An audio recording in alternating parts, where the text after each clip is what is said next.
wish ko lang. Magandang hapon po mga kapuso. Laughter is the best medicine daw, kaya naman kahit sino, kahit ano pa ang pinagdaraanan sa buhay, inirerekomenda na huwag padadala sa problema at sa halip ay harapin ito ng nakangiti at may pag-asa. Marami ang natuwa at sumuporta sa tambalang May and Betong sa Survivor Celebrity Couple dahil sa mga kulitan at nakakatawang hirit nila. Pero bago pa man magsimula ang naturang reality show, tagahanga na nila ang magkasintahang Jeremy at Rima. Ang rason daw kung bakit nag-survive ang kanilang relasyon ng 5 taon ay dahil magkasama silang tumatawa at nagsasaya sa buhay. Naku mga kapuso, ako po si Betong, ang inyong Celebrity Soul Survivor. Yan na! At ako naman ho si May, ang tunay, naku ha, ang tunay na Celebrity Soul Survivor. Ang amazing Amazona. Of course, ang amazing Amazona ng Isla ng Palawan. Oh my God ha! At kami po, 3 Stooges! Ano ba? Ano po next? Sino ba naman ang hindi nakakakilala sa tambalang Betong at May? Sa kakulitan at pagpapakwela, abay tihadong sasakit ang inyong chance sa dalawang ito. Paano ba naman, unlimited ang mga hirit at banat ng magpartner sa komedya? Langking ng butandi. Ayun Uy! ka. Ano mo na ako? Ano ba ginagawa mo? Albert Sumaya Jr. ang tunay na pangalan ni Betong. Lingid sa kaalaman ng marami, sa likod talaga ng kamera ang trabaho ng komedyante. Nagsimula ako bilang PA sa mundo ng television, sa probe team. Ako yung PA doon. And then from then on, parang kami ni Love kasi nagsama doon. Pag may mga reenactment, kami yung gumagawa. Kunyari, babaeng nahulog sa flyover. Siya yun. Kunyari, mga Stone Age na natutong mag-computer. So ako yun, mga ganun. Tapos yun, nagsimula doon sa mga ganun. And then eventually, natutong mag-edit, magsulat, and then magsulat ng storya. Your wish is yours command. Uy, kaganda ng rose ko. Nagsimula siya bilang pa-extra-extra sa mga reenactment hanggang sa kumatok ang pagkakataon na siya'y mapabilang sa mga castaway sa katatapos lamang na Survivor Philippines Celebrity Double Showdown. Sa totoong buhay, survivor din itong si Betong. Panganay siya sa kanilang magkakapatid at nang maulila sa ama ay naging katuwang na siya ng kanyang ina sa pagtataguyod sa kanilang pamilya. Na yun, simple lang na pangarap na maging maayos yung buhay ng pamilya. Kasi noong mga panahon na talagang sapat lang talaga yung kita ng nanay ko bilang teacher, and then yun. So yun, namang problema sa pamasahe paminsan-minsan pagpapasok sa eskwelahan kasi from Antipolo punta ng Santa Mesa. At ang kalagayang yun marahil daw ang naging inspirasyon upang pagbutihin niya ang trabaho. Lahat naman kasi tayo ginagawa natin ito, bakit nagtatrabaho, bakit tayo nagpapakala para sa pamilya natin. So sa akin, sobrang halaga ng pamilya ko. Dahil kahit anong mangyari kasi, sila talaga ang makakaintindi sa'yo, sila ang dadamay sa'yo. Oo, may mga kaibigan ka, pero iba yung pamilya mo.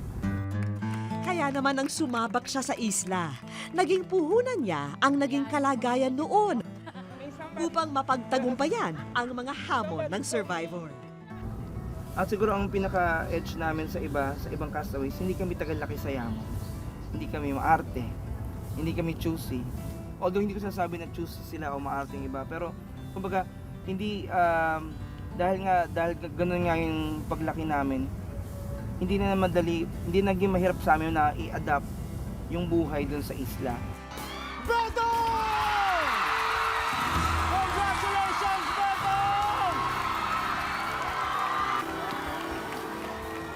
Actually, hindi pa talaga siya nagsisink in talaga ng todo sa akin. Kasi, ang ginawa ko kasing sistema, parang style, hindi ko siya nilagay na yung pagdating ng finale na ako yung mananalo.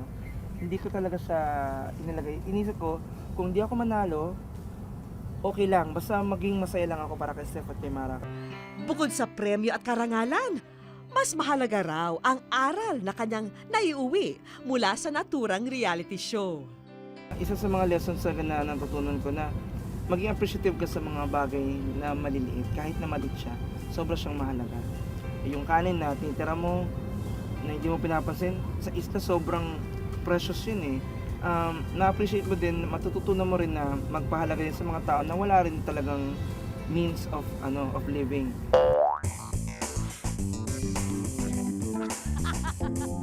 Samantala, kakambal ng amazing na si Betong ang kanyang kaibigan, mapa-telebisyon man o sa totoong buhay na si May Bautista. Tulad ni Betong, sa mundo rin ng TV production nagsimula ang karera ni May. So, ganun din, nagsimula ako as PA. Tapos nagkakilala kami ni Betong sa Probe. Tapos simula nun, hindi na talaga siya humiwalay sa akin. Tingin ko nga na love at first sight siya na ayaw na lang niyang aminin. Hindi naalala ko, auntie ko sa'yo. Talaga? Sana naman, napakalaking halimaw mo naman pamangkin ko kung sakali. Anyway, so ganun din. Tapos lumabas ako after 4 years, lumabas ako sa comfort zone ko. Tapos in-explore ko yung kung ano yung kakayahan ko sa ibang mga shows o kumpanya. Lumabas siya sa mga reenactment ng di na mabilang na mga programa dito sa Kapuso Network. Hanggang sa dumating ang kanyang biggest break sa showbiz. Sobrang thankful na nakapasok ka o nilaro mo yung Survivor. Kasi ang dami niya talagang ginawa sa sarili mo. Life-changing, naku, totoo yun.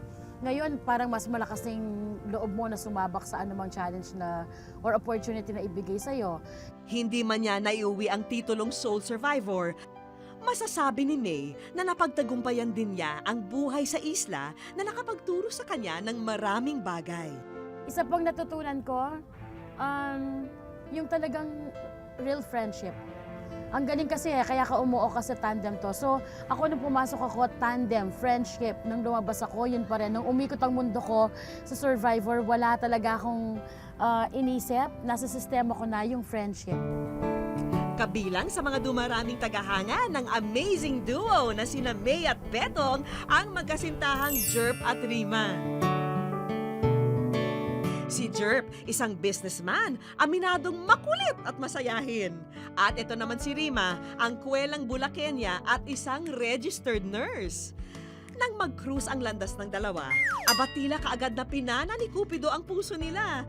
Pero hindi lamang daw sa buhay magka-partner ang dalawa.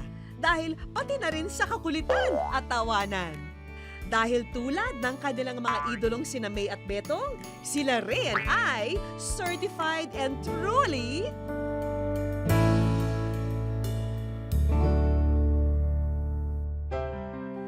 taong 2005 nang magkakilala sina Jerp at Rima sa isang fellowship. Yung hawak kong committee sa school, Nurses Christian Fellowship, siya yung parang taga-main. Tapos may mga committee din yun sa iba't ibang school. Sila yung pumupunta sa amin. Ako yung staff. Staff siya nun.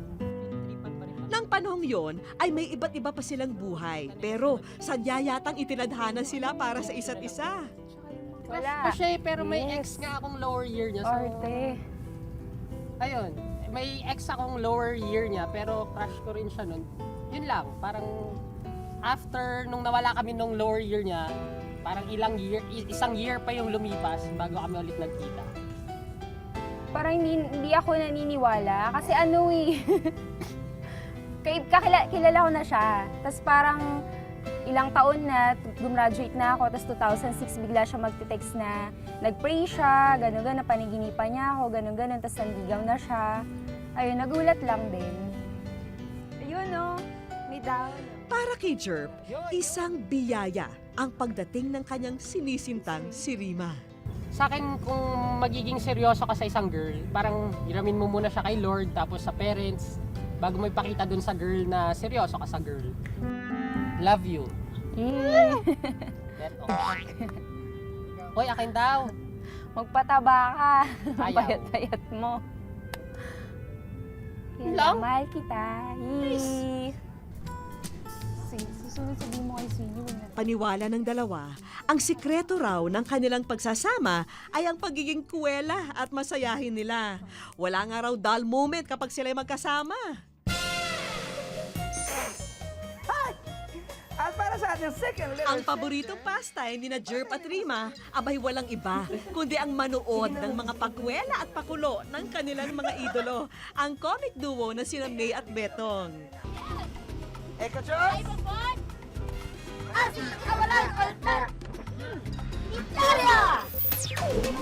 Tapos na! Next week na lang ang kapalaran mo. Walang natira sa'yo, Pisces, Pisces. Nagmamadali ka kasi, Pisces, Pisces, Paxes. Yun, dun sa tandem na nasa Survivor, parang sila talaga yung sobrang down to earth na tao. Tapos yun sila yung parang sila yung pinakagusto namin makita talaga. Talaga namang tinutukan daw ng magkasintahan ang katatapos lamang na reality show kung saan itinanghal si Betong bilang Celebrity Soul Survivor.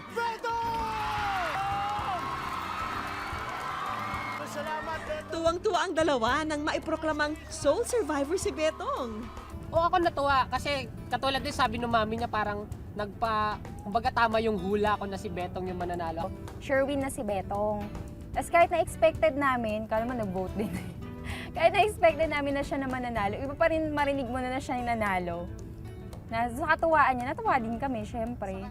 Anytime! Pero bago pa man sumabak sa Survivor, kilala na raw ng dalawa sina May at Betong.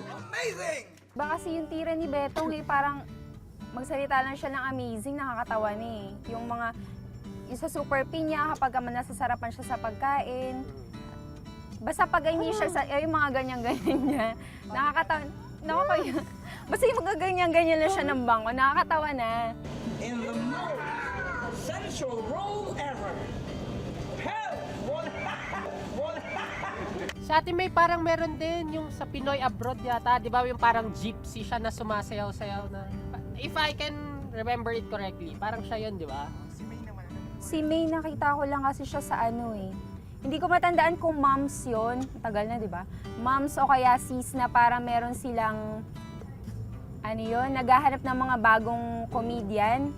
Nakala ko joke lang nung una. Yung pala, ganun na pala talaga siya tumawa. Mas napaka-asim, sa sobrang asim, may halos na nga. Kaya naman, ganun na lamang ang kagustuhan ni na Jerp at Rima na makita ang mga idolong kapuso. Hi, Ate May. Hi, Kuya Betong.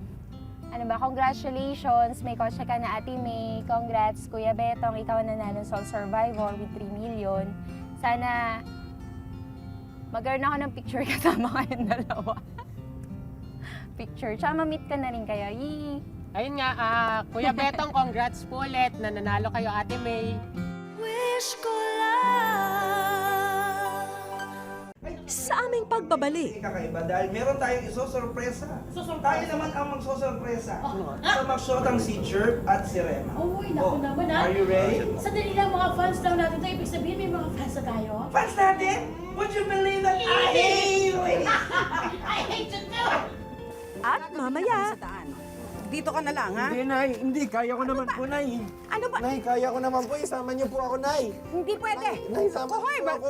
maliliskisan pa ako sa'yo. Nay, sama Ano niyo ba? po ako. Uy!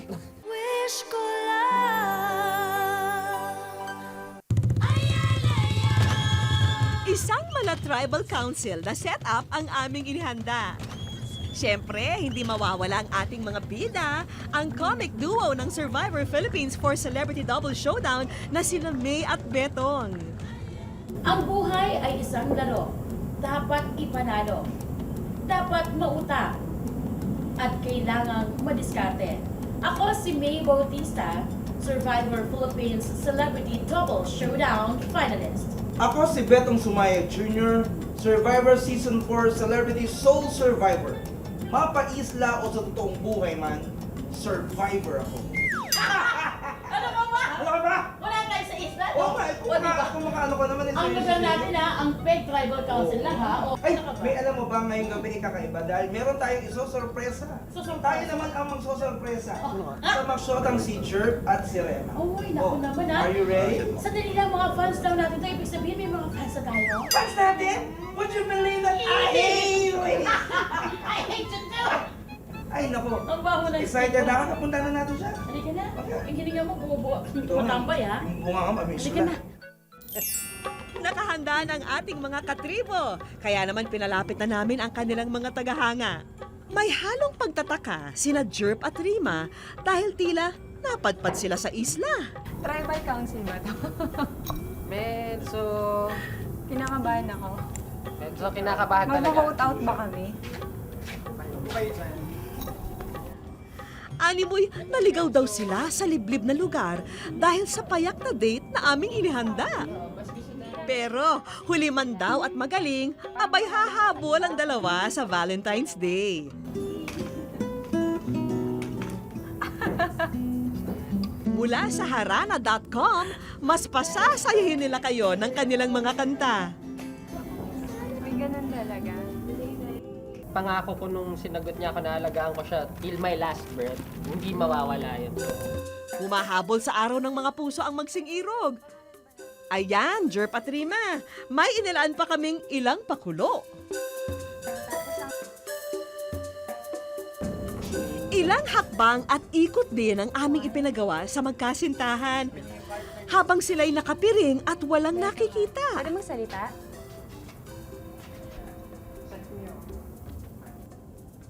Hindi naman to eh. Hindi siya eh.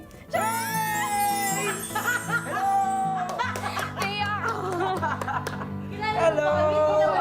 Hi! Si Ate May Fight naman. Hello! Hi po. Ba't umiiyak? Ba't umiiyak? Sobrang taan. Hello, hello, hello. Bakit ang dumi-dumi mo? Ito. Kasi po pinahiga po kami nila Lowen. Rema, tama, Rema. Doon. Doon po siya. Ay, hi po. Oo. Pinahiga po Okay kami ka lang ba? doon. Sinaktan ka ba yan? Ate, huwag naiyak eh. Magkahalong tuwa at gulat ang naging reaksyon ng magkasintahan.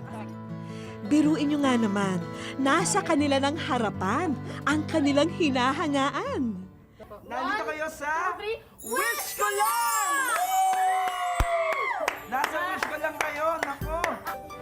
Ngayong kaharap nyo na sina May at Betong, sila naman ang aming kinuntsaba upang magbigay ng isang challenge na may kapalit na reward. Ang pising ito ay magbibig kiss upang mabuo ang nasirang litrato. Oo, maging listo dahil meron lamang kayong 10 minuto. Ah, puzzle yan, ako. Siyempre, may naalala mo yung puzzle. Ay, ang cute ng puzzle, oh. Ayun, Sila pala yan. Naku. Ay, yun na. Guys, medyo nabubuo na. Mukhang mo sila magtsahin. O, ikaw ang tiyahin. Sige, bilisan nyo, Jerp at Rima, nang ang premyo ay mapasa inyo na. At dahil nabuo nyo ang litrato, abay nandito ang aming mga regalo. Mula sa isang spa, narito si Ma'am at may dalang sorpresa. Kanila? From White Beauty Face and Body Center, we like to give Yun, no? your certificate worth 20,000. Meron pang vacation package mula sa aming programa. Subic Getaway! Hindi sa kanila lang, sa kanila lang. Tuwang-tuwa ang magkasintahan dahil sa hindi malilimutang pagtatagpo nila at ng kanilang mga iniidolo.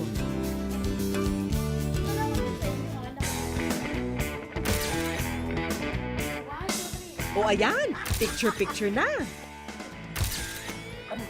Pero hindi lamang sina Jerp at Rima ang may sorpresa, ha? Pinakuha namin sa kanila ang ikatlo sa huling sulat at ito'y kanilang binasa. Ang Sorpresa ay hindi lamang sa amin inihanda. Dahil May at Betong kayo'y humanda sa pagdating ng inyong mga kasanggap. Sigaw talaga. Oh my God! Narito ang mga pinakamalalapit na kaibigan ni na May at Beto.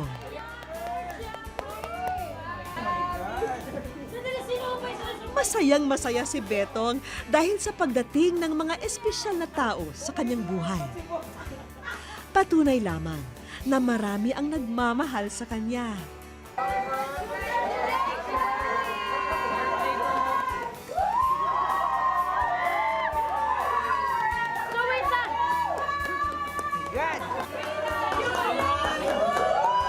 Mas lalo pang naluha si Betong nang palapitin na namin ang kanyang ina at ilang malalapit na kaanak. Anak ko, proud ako sa anak ko. In spite na sa lahat ng kanyang mga ups and down, medyo siguro natupad niya yung kanya sigurong guminhawa sa buhay. Kaya, anak, I'm proud of you. Oh. Thank you, Nay. Thank you. The topsy-turvy mother. Napuno ng sorpresa ang gabing yon. Hindi lamang sa magkasintahang Jerp at Rima, kundi pati na rin para kina May at Beto. Patuloy na mag-aalab ang apoy ng pagmamahalan sa puso ni na Jerp at Rima. Dahil batid nilang sila'y ginagabayan ng liwanag ng may kapal. Gayon din ang paghahatid ng saya at ligaya ng magkatambal sa komedya na sina May at Beto. Dahil para sa kanila, ang saya ay kakambal ng pag-asa. Wish ko lang. Sa aming pagbabalik, Ano't nagkakalat ka na naman, Tam-Tam? Wala ka na nga pakinabang eh. Nagkakalat ka pa? Nalagay ko lang po yung mga gamit ko po dito. Ayaw nyo na sa akin. Ayaw nyo na ako dito sa bahay na to, di ba? Okay lang po sa akin.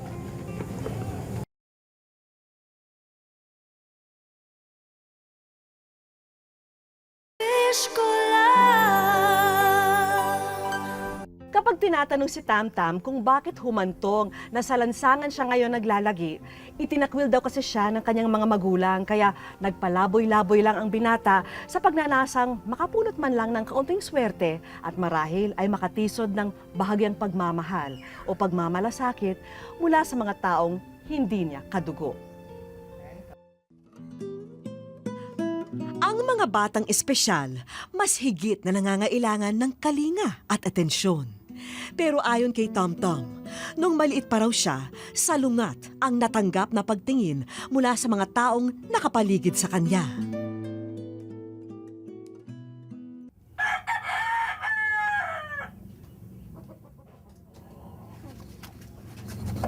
Oh, hali kayo. Huwag kayong malikot doon mamaya. Baka malikot kayo, ha? Ayokong... Nay! Saan po kayo pupunta? Sama po ako. Sama ko, Nay. Hindi pwede, anak. Dito ka na lang. Itong dalawa lang ang kasama ko. Birthday kasi ng kumpare ko sa linggo. Ibibili ko lang sila ng mga masusuot na damit sa bayan. Tsaka isa pa galing ka sa eskwela Magpahinga ka at gawin mo yung assignment mo. Nay, Ay, kaya ko naman po Makulit ka, ha? Alam mo, pag hihintayin ka pa namin, gagabihin na kami sa daan. Dito ka na lang, ha? Hindi, Nay. Hindi. Kaya ko naman po, Nay. Ano ba? Nay, kaya ko naman po. Isama niyo po ako, Nay. Hindi pwede. Nay, sama Hoy, niyo po ako. malilis-lisan pa ako sa'yo. Nay, sama Ano niyo ba? po ako. Uy! Oh, eto. Oh, ayan. Ayan, ha? Magmerienda ka, ha? Magmerienda ka. Manahimik ka dito, ha? Sige na, halina kayo, dali. Diyan ka lang. Magpahinga ka dyan.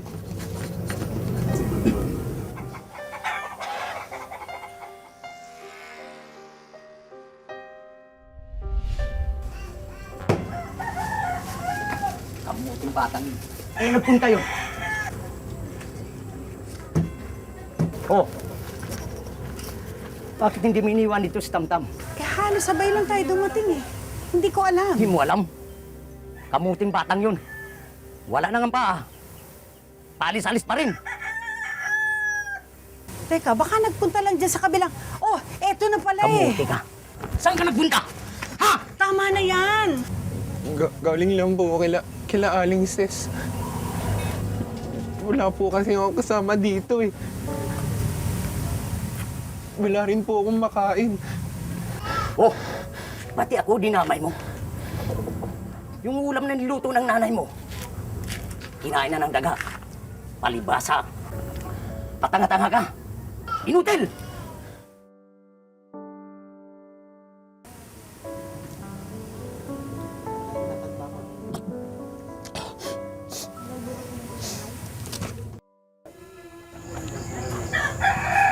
Akala ko ba, nag-usap na tayo. Doon muna kay Man Tomas yan. Pag hindi mo pinaalis yan dito, ako ang aalis. Oo na, oo na. Ikaw naman para namang hindi mo anak yan. Anak mo rin yan eh. Kaya lang, naghihintay lang akong dagdagan nila ang bayad sa atin. Hindi ako papayag na yun lang ibibigay nila. Hindi ko nga alam kung bakit mo pa nilabas yan eh. Diba, pinalaglag na natin yan noon. Ikaw naman, hayaan mo na, nandyan na yan eh. Huwag ka mag-alala. Aalis din yan. Huwag ka na magalit. Tutok.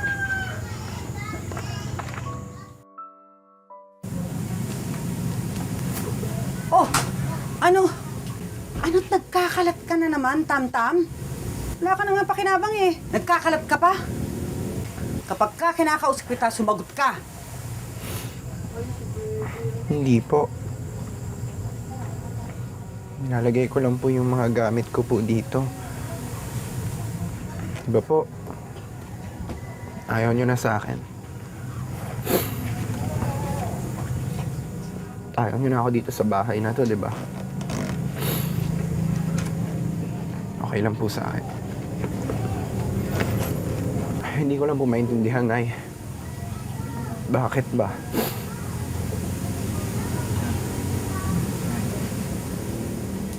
Bakit ba kayo galit sa akin ni Tatay?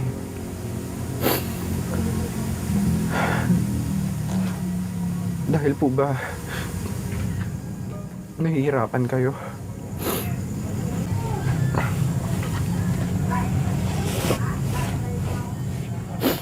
Pues ngayon, hindi na po kayo mahihirapan. Saan niyo po ba ako gustong dalhin? Alis na po ako dito.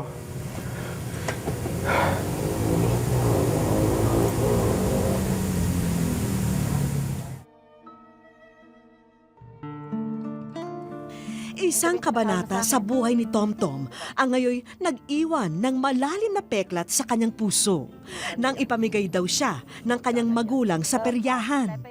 Ang pagkakaalam pa niya, binigyan ng pera ang kanyang pamilya kapalit ng kanyang pagtatanghal sa perya. Pagbutihin mo ang trabaho mo dito kay Mama. Galingan mo. Oh, sige na. Halika na, nag-umpisa ka na ng trabaho. Nako, mamaya galingan mo ha.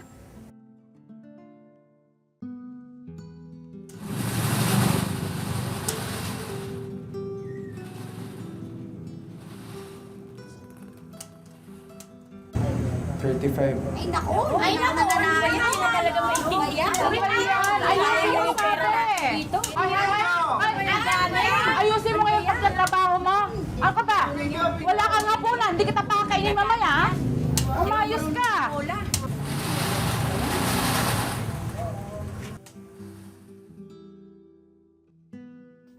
Dahil sa isang kakilala na nag-engganyo kay Tom-Tom, kumbinsido na siya na bukas ang pinto ng Maynila at nakaabang na ang swerte sa kanya. Pero maghuhudyat lang pala yun ng panibagong kalbaryo niya. Nang mabigyan ng pagkakataong makabalik ng probinsya, sinunggaban agad yon ni Tom-Tom. Sa pag-aakalang nag-alala at nanabik ang pamilya niya sa kanya.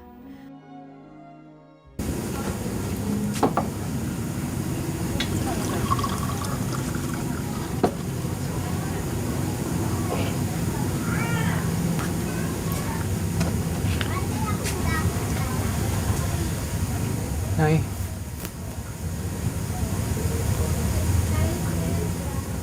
Galit pa rin po ba kayo sa akin? Tagal ko na po nawala ah. Ano pa po ba dapat kong gawin para mahalin niyo ako? Hindi ka na namin kailangan dito. Totoo ba na matitiis ng isang magulang ang kanyang anak? Bakit ito ang mga tagpong nakatanim sa isang anak na may kapansanan? Sa aming pagbabalik, kilalanin natin ang pamilya ni Tom-Tom. Wish ko lang. Sa aming pagbabalik, bago kumagat ang dilim, umuuwi na si Tom-Tom sa kanyang tinutuluyan sa Cavite.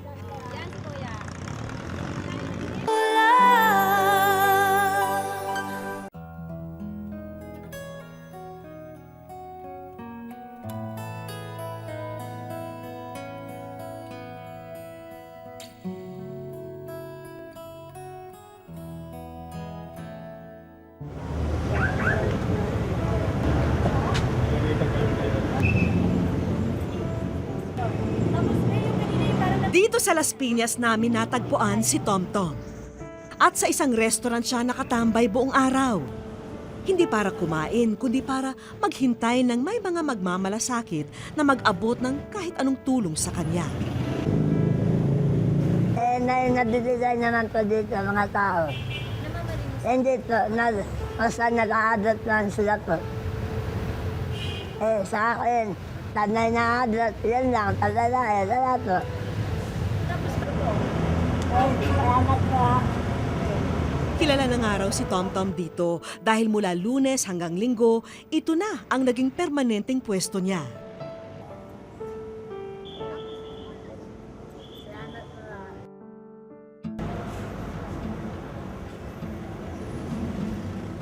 Bago kumagat ang dilim, umuuwi na si Tomtom sa kanyang tinutuluyan sa Cavite.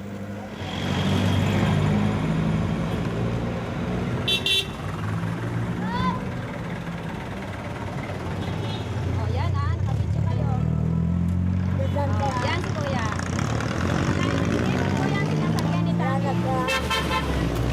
Mami, bye-bye.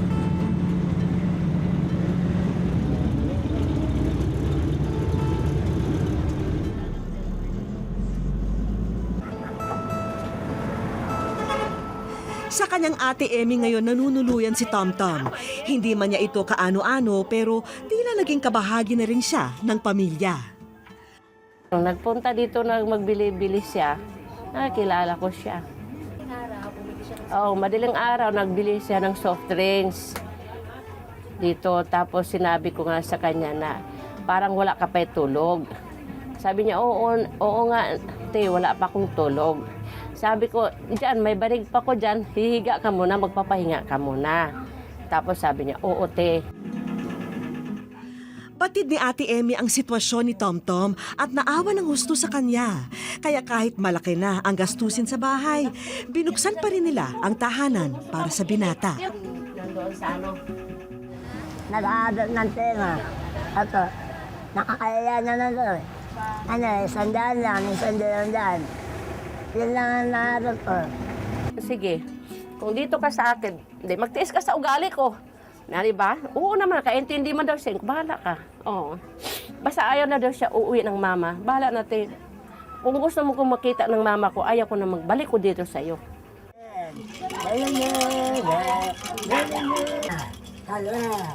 Kung nakitaan man ng ngiti si Tomtom, hindi pa rin maikubli ang tunay na sinisigaw ng kanyang puso. Para sa kanya, iba pa rin ang kaligayahan sa piling ng sariling pamilya. Nalanyan ni tatay. Nakakainit yung mga data dito na may nanay, may tatay, ako, wala. Minsan, inisip ko na ganun.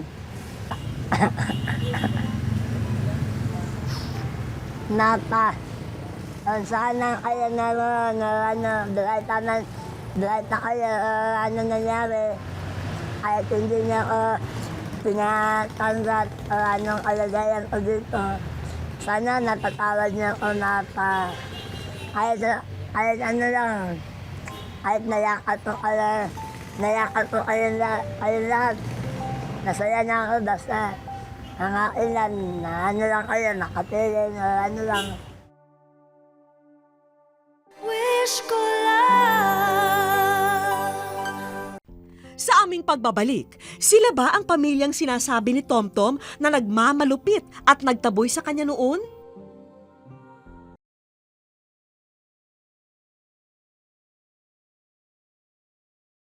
Wish ko lang. Bago natapos ang araw, inibitahan namin sina Ate Emmy at Tomtom sa aming opisina. Kunwari mananawagan siya sa aming himpilan, baka sakali na marinig ng kanyang pamilya sa probinsya. Ayan po, bit-bit ko na po itong sorpresa natin para kay Tomtom at abangan nyo kung anong mangyayari. Tara! Hindi ka kaya sa sobrang ano. Hindi ka nga tapos.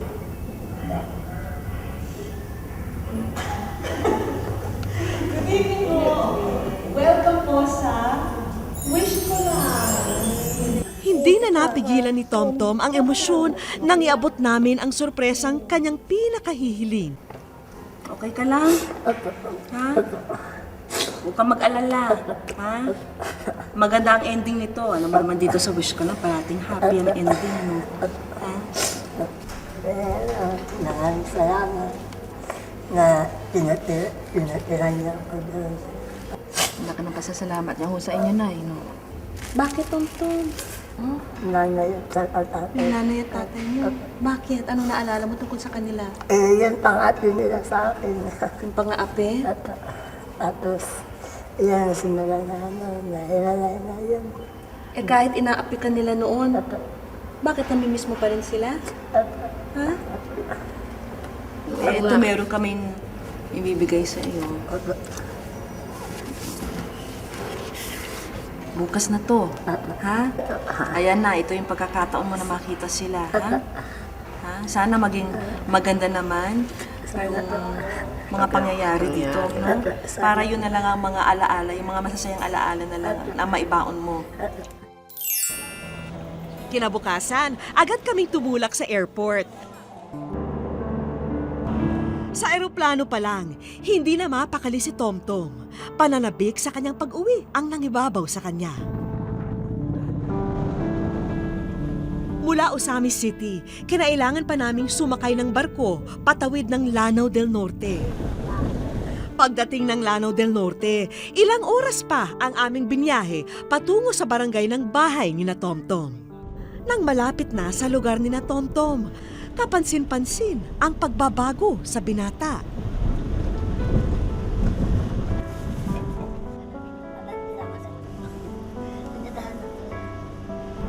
Nang may nakuha na kaming direksyon, sinalubong kami ng isang ginang.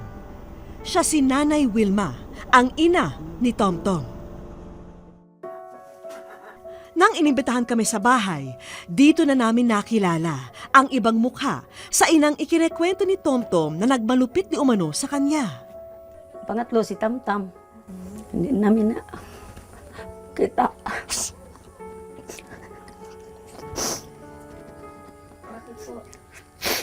Ang sabi niya, Mama, punta daw siya sa Zamboanga. Hindi na umuwi. Wala raw ibang hinangad si Nanay Wilma, kundi mapabuti ang kinabukasan ng mga anak. Kaya kahit hikahos, pilit niya itong pinag-aaral. Pero si Tomtom, napahilig daw sa barkada, kung saan natutong maglakwatsa kesa sa mag-aral. Dili man siya magpapugong, Ma'am.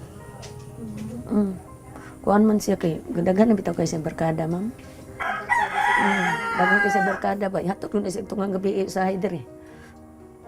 Dahil inigulit niya diri, dahil pagkabuntag, ulit po siya. Kaya mato ko na siya Cagayan, manam na siya. Niya, gampugan, Ma'am. Bukaan mo din siya, malakaw. Nang mga oras na kausap namin si Nanay Wilma, dito na naging malinaw sa amin ang tunay na mga nangyari sa likod ng mga kwento ni Tomtom. Ni minsan, hindi raw inisip ni Nanay Wilma na ipamigay si Tomtom dahil malaking biyaya raw ang anak niya sa kanya. Wala dyan ko ingong nagbasol sa Ginoo, wala.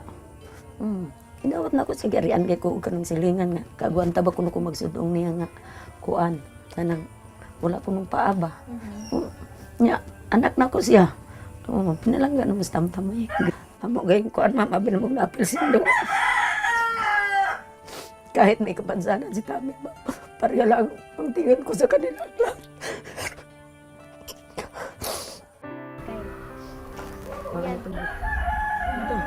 Matapos namin kausapin si Nanay Wilma, ito na ang binigay naming pagkakataon para magtagpo muli ang mag-ina.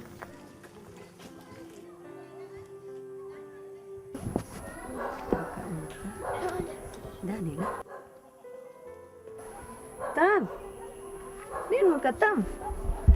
Dayuan mo lakaw, Tamoy.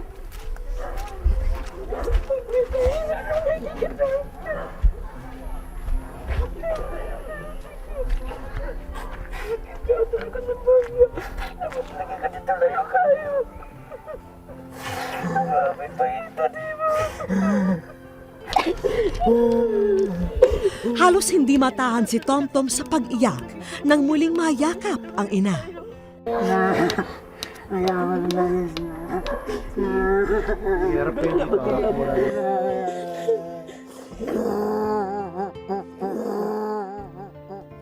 Dito na rin inamin ni Tomtom sa amin ang totoong kwento ng kanyang paglisan sa pamilya. Totoo ba yun na binenta ka dun sa Periana? Hindi to. Sige, sabihin mo ngayon na Hindi to totoo yan na dinidin ako. Yun lang. Sabi na sa lahat na lahat na dinala ko hindi tama. Sana natatawa niyo ako. Wala nang ang ina na kayang tiisin ang anak. Kaya si Nanay Wilma, bukas palad pa rin ang pagtanggap sa anak. Nang maging malinaw na sa amin ang tunay na kwento ni Tomtom, isang regalo ang aming ipinagkaloob sa mag-ina. Tindahan ni Tomtom na.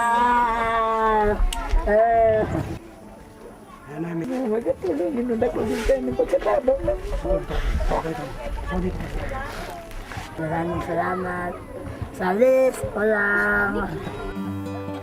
Lahat ng araw tayo ay binibigyan ng pangalawang pagkakataon para itama ang anumang nagawang pagkakamali. Hangad namin na ito na ang simula ng muling pag-ahon ni Tomtom tungo sa tamang landas. Kung may hiling po kayo para sa inyong sarili o sa mga mahal sa buhay, sulatan niyo po kami sa GMA Network, EDSA Corner Timog Avenue, Quezon City. Maaari rin niyong iparating ang inyong kahilingan, kwento at komento sa aming official page sa Facebook at sa Twitter at Wish Ko Lang GMA. At hanggang sa susunod na Sabado po, ako Kapuso Vicky Morales at ito po ang Wish Ko Lang.